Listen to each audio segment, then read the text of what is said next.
market dari saham ya, kalau stocks mostly ya itu rally gila-gilaan ya. Jadi ketika market itu rate cut, suku bunga diturunin 25 basis point dan sebagainya, ini overall bakalan good buat risk on assets. Kita ngomong kayak gitu ya. Jadi sesuai dengan yang gua inin sebelumnya. Kita tadi udah bahas inflasi, ya udah bahas GDP, sama udah bahas suku bunga. Sekarang unemployment rate alias non-farm payroll ya. Jadi unemployment rate ya itu tentang usia produktif, berapa persen orang yang sedang bekerja atau berapa persen orang yang pengangguran ya.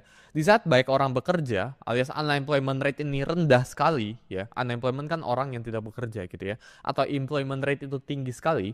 Jadi di saat baik orang bekerja, income itu bakalan stabil, alias konsumsi itu bakal naik, otomatis ini bakalan positif buat negara. Ya ini salah satu faktor dari GDP juga, gitu ya. Jadi teman-teman perlu pahamin ya, ada yang namanya itu maximum employment. Maximum employment ini ketika teman-teman itu semua orang di dalam suatu negara, ya itu udah kondisi itu udah bekerja.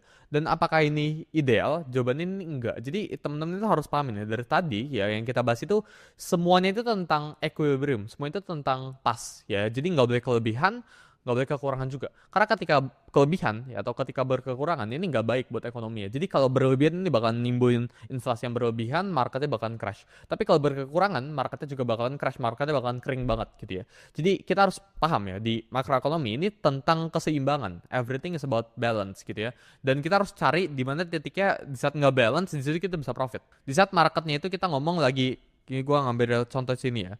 Di saat marketnya itu lagi kayak gini ya.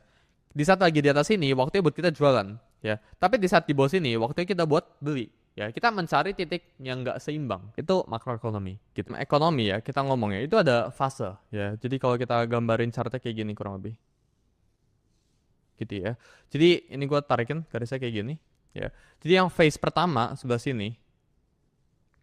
Ya ini phase 1. Ya, kita ngomong sebelah sini. Ya, ini di atas sini ini phase 2-nya. Ya, ini phase 3-nya di atas ini phase 4-nya sebelah sini ya, recovery-nya. Ya, jadi yang pertama ya ini expansion sebelah sini. Ya, di mana bisnis itu lagi ekspansi gitu ya. Terus sebelah sini itu peak gitu ya. Terus yang bawah sini itu contraction. Ini dalam makroekonomi. Terus ini recover. Ya, kalau ini di mapping sesuai dengan makroekonomi itu ini kita ada salah satu sebutan ya, namanya itu ISM PMI. Ya, jadi kalau dia di bawah 50 ya, dia lagi expansion gitu ya. Di atas 50 ini lagi bagus gitu ya. Jadi pokoknya kalau ISM PMI ini di bawah 50, marketnya itu belum euphoric banget. Tapi kalau udah di atas 50, marketnya udah euphoric. Ya, ini lu bisa cek ini ada indikatornya actually ya di beberapa